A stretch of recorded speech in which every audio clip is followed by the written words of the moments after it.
Hi, we're Blood Red Shoes. And you're watching BandApp TV.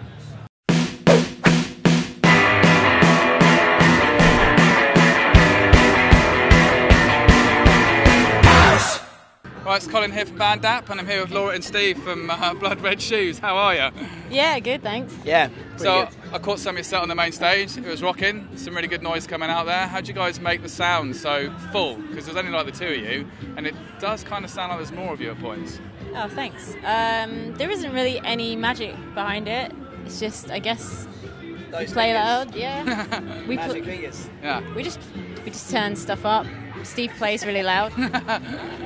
Yeah, there are no tricks. There's no like backing track or like hidden stuff. There's just basically what Laura does with her guitar amp. I think it was just one of those things that, when I saw you, it just, there sounded like there was more going on, and I think that's, a tough thing to come across. Obviously, it's only the two of you and a couple of instruments. On such a massive stage, and we're only really little.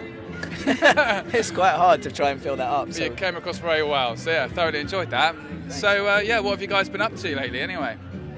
About that? We've just been playing lots of festivals really. Our album came out like sort of earlier in the year, so we've just been touring a lot, been to America, did a lot of Europe and UK, and just on the festival circuit. That's about it really, just playing a lot, trying to collaborate. So talking about the fourth album that you've released, so you guys literally did everything apparently on that one.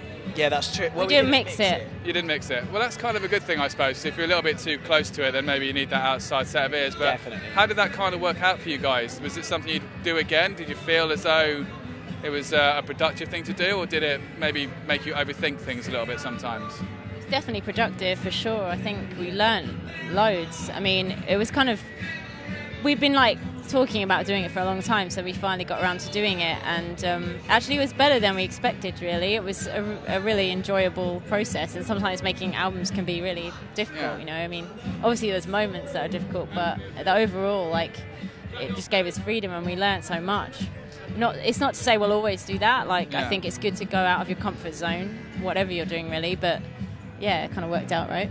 Yeah, I think for us, it's always like each record, we've got to shift something around so we feel like we're learning something or exploring something different. Yeah. And a lot of on this record, a lot of that was just seeing if we could actually do the production role ourselves rather than necessarily changing the music loads. We were like, can we actually decide for ourselves if this is the right take or the wrong take, or can we figure out for ourselves how the sounds are put together? And the experience of learning on it was definitely a big factor in the enjoyment. So I think the whole thing really is, because arguably a lot of people can sit there and kind of decide on what they think is a good take, but the whole engineering side of things is a real kind of different thing altogether. Sitting there at the computer and just comping stuff and all that kind of thing. Yeah, well, we didn't really do much of it. That's why the record sounds so scruffy.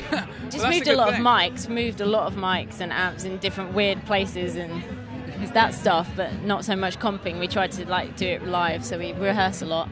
Yeah, less time looking at a screen, the better. Yeah, was somebody else doing that, or was it just... No, that was us. Yeah.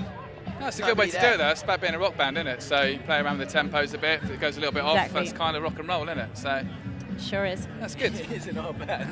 I'm incapable of playing in time. I don't know, I think you did a pretty good job today. You were stupidly tight, by the way, when I was watching you. We have been playing a lot of festivals, and this is like the tail end, so we've been playing festivals for 3 months nearly. Oh, right. So if we weren't pretty together... I'm glad, because I never think we are, so that's good to hear. What's the highlight been then of the fields that you've been in for the last 3 months?